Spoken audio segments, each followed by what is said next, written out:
high court की ruling अमना मार्च निपान same की Imphal west district जिला परिषद की एडमिनिस्ट्रेटिव कमिटी की मेंबर हुंफुगु निपान लौथोलगा अतोप मेंबर सिंह हापसलकपगी मायोक्ता वाकत खरबा मतुंगिना हाई कोर्ट ऑफ मणिपुर हौखिबा सेप्टेम्बर 23 ऑर्डर मथोक्तुना मार्च निपान पीखिबा रूलिंग अदुमक चनगनी हाइना ऑर्डर थोरकपदु एडमिनिस्ट्रेटिव कमिटी असिगे चेयरपर्सन लाइस्रम बोबीना अपेन फोंदोरकली ngasi इम्फाल की मफम अमदा पांगतोपा पाउगी मफम अमदा इम्फाल वेस्ट डिस्ट्रिक्ट जिला परिषद एडमिनिस्ट्रेटिव कमिटी की चेयरपर्सन लाइस्रम बोबीना हाई इम्फाल वेस्ट डिस्ट्रिक्ट की मनुंग चनबा लंगथपाल असेंबली कंस्टिट्यूएंसी की ग्राम पंचायत नंबर 3 अमदी लमसांग एसी की ग्राम पंचायत नंबर 5 पुन्ना ग्राम पंचायत निपान की फन थिंगजिन खिबदगी वर्क एप्लीकेशन तौबा यादबा सैंक्शन लौबा यादबना मरम अयर अपन कया पिरकी सेप्टेम्बर 19 अथिंग लौथोक्तुना जॉब कार्ड होल्डर सिंगी नुमित चामनी मपुंग फहननब थबक सुननब होनरिंगै चेरक्ता सेप्टेम्बर 10 मरम चादना ngami habigi matagum lamsang SCG MLA amadi langthapal SCG MLA na lौतुनदुना हाई कोर्ट के ऑर्डर अमदी पंचायत राज एक की मायोक्ता थबक तौदुना एडमिनिस्ट्रेटिव कमिटी की मेंबर हुंफुगनिपान से लौथोकी मेंबर हुंफुनिपाल लौथोकलगा अतोप मेंबर सिंह हापसिलकपगी थाओंगबु यानिंगदब ओइना हाई कोर्ट अपील सत्पतिगे सेप्टेम्बर 23 हाई कोर्ट के ऑर्डर ना मार्च 9 ताकिब रूलिंग अदुमक चनगनी हाइना ऑर्डर से थोरकपनी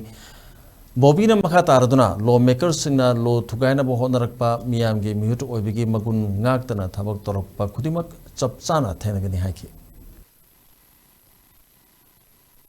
ऑनेबल एमएलए जिंगना नुंगाइतबा लेरगसु डिस्टर्बेंस बिबिरक्तनबा आइने कोकनोना खुरुमजै मरमदि अखोय नुंसिद्रगसु इलेक्शन द ओइना अदुम थेंगनसी अदुगा लाइरबा प्रजा जिंगी ngasi सुनिंगाय नोमनिंगाय लेत्रबा ngasi लुपा चनी बोक तानफम लेत्र प्रजाना ngasi चाननबा चेंग वानबगी हयेंगी चेंग लेते होरेंगी चेंग लेतेना वानबा मतमसे जॉब कार्ड पिरगा लाइरबा प्रजा सिंजे मबुक थनबा होनबियो ऑनेबल एमएलए जिंगना तवदबा थबक्ति एमएलए मा ओइबगी मागी नीति नियम से चप चाना खंगत्रगदी अखोयगी गाइडलाइन ना पिरिबसे गाइडलाइन से थुगाइना होनरगदी मतम खुदिंगदा बोबीदी सिगिबि आइ तवदबो आइने हिंगैगदी गाइडलाइन बु एक पुसिंगनरादी सुअन हल्लोय मखोयजिंगदा अचौ पराम तंबिनिंगी मरमदी एमएलए ओरगदी एमएलए की इथिक्स तुंगांग चटलो हाइबजे हाइचनिंगी मरमदी कैगिनो हाकंदा अखोयगी रूरल डेवलपमेंट अमसुंग पंचायती राज एक्ट 1994 की मतुंग पिरिबि एक सिंजे नियम सिंजे ngasi थुगाइरागदी करम एमएलए ननो लेबाक सिबु ngaktoiba करम एमएलए ननो रूल सिबु अखोयना फजना प्रिजर्व तो थंबिदुजे अदन लेजिस्लेटिव की असेंबली द फंबिरिबा रूल्स अमसुंग